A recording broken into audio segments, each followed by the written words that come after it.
आप देख रहे हैं राष्ट्रीय न्यूज नेटवर्क।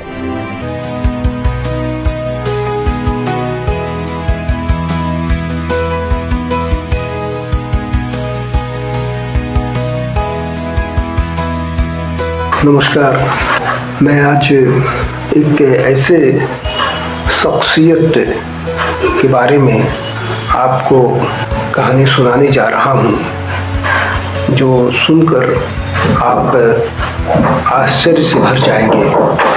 भारत देश संतों और महात्माओं का देश कहा जाता है। यहाँ एक से बढ़कर एक संत और महात्मा हुए जिन्होंने अपने व्यक्तित्व और कृतित्व से लोगों का न केवल दिल जीता बल्कि आज भी वो करोड़ों भारतीयों के हृदय पर राज कर रहे हैं। ऐसे ही एक महात्मा हुए, संत हुए, फकीर हुए, नीम करोली बाबा, जिनको जमाना इस नाम से जानता है, लेकिन इनका असल नाम लक्ष्मी नारायण शर्मा था। इनका जन्म लगभग 1900 के आसपास उत्तर प्रदेश के अकबरपुर में हुआ था। नीम करोली बाबा को लेकर तरह तरह की बातें कि ये इंसान के रूप में ईश्वर के साक्षात दर्शन के लिए लोगों के बीच में अपनी उपस्थिति दर्ज कराई थी। लेकिन नीम करोली बाबा इन तमाम बातों को किनारे कर दिया।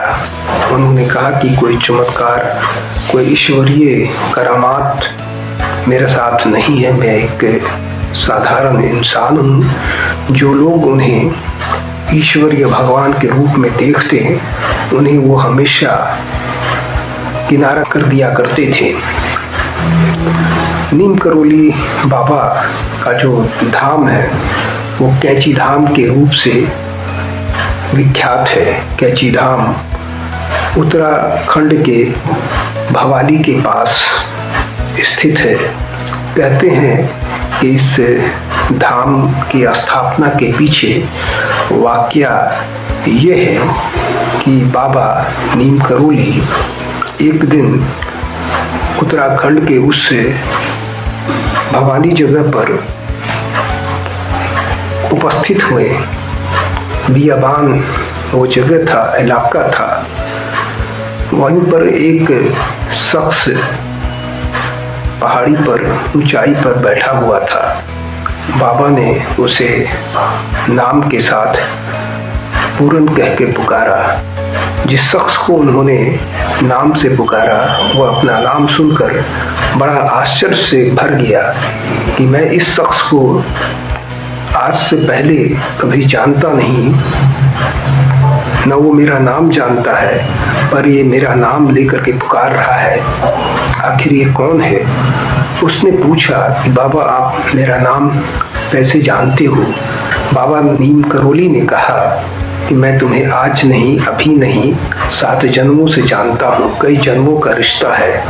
इन सब चीज़ों को छोड़ो, मैं भूखा हूँ। तुम घर से कुछ अगर हो सके तो खाना के लिए ले आओ।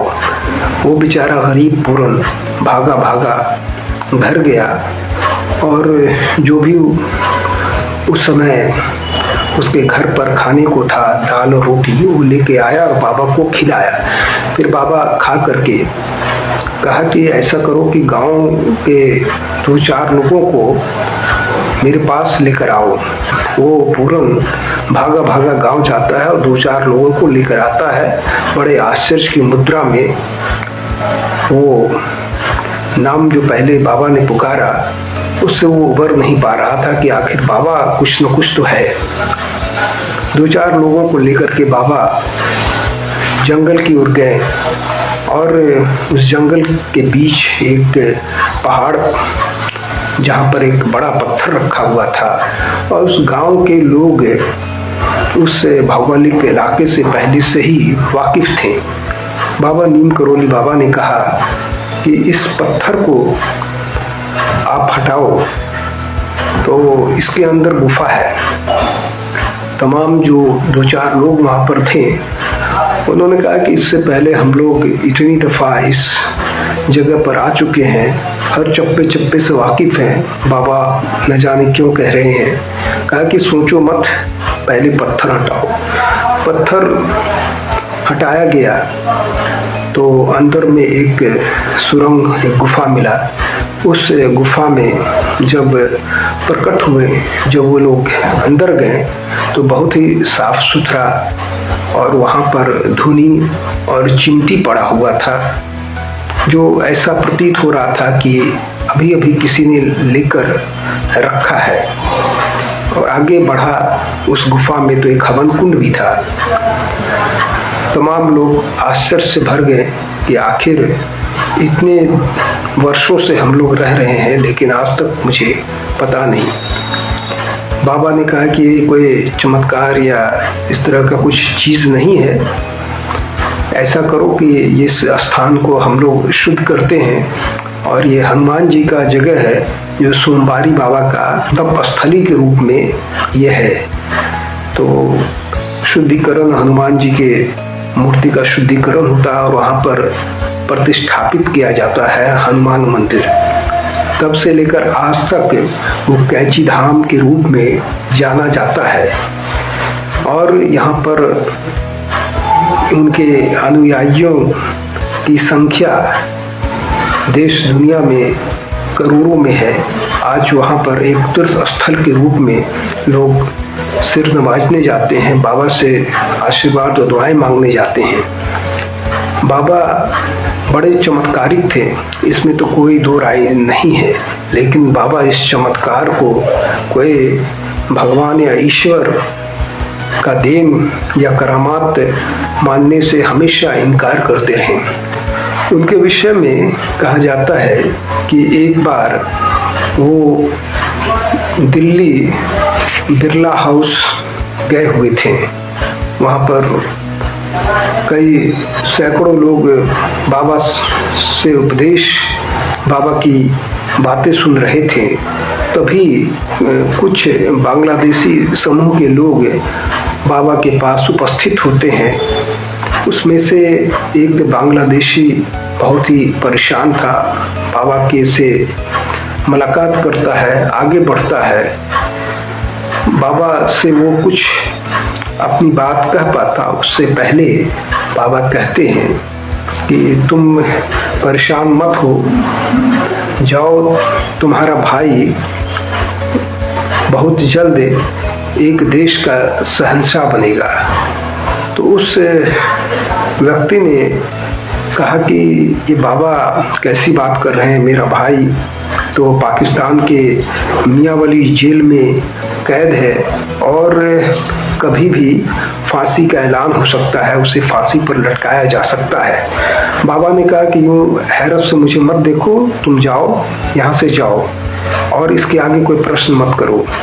वो शख्स वहाँ से चला जाता है, लेकिन बड़े आश्चर्य में वो डूबा रहता है कि आखिर मेरे भाई का दूर दूर तक कहीं रिहाई का तो सोचना ही नहीं है। उसे तो कभी भी फांसी का आदेश हो सकता है, फांसी का तामिला हो सकता है। लेकिन कुछ दिनों के बाद जब जंग छिड़ता है तो एक ऑर्डर निकलता है और उसमें उस जेल से उसका बड़ा भाई कैद से आज़ाद होकर बांग्लादेश पहुंचता है।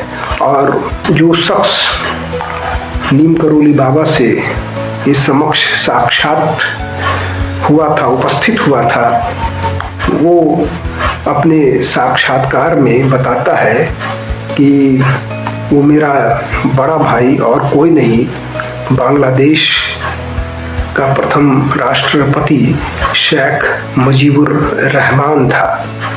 तब उसने अपने साक्षात्कार में बताया था कि मुझे बहुत आश्चर्य हुआ कि बाबा ने को कैसे अंतर्यामी ये शख्स हैं जो मेरे से पूछे बगैर कि मेरी क्या परेशानी है, उससे पहले ही मेरी बात को, मेरे अंदर की बात को उन्होंने जान लिया और मेरे भाई की न केवल रिहाई बल्कि देश का शहंशाह बनने का ऐलान भी किया था।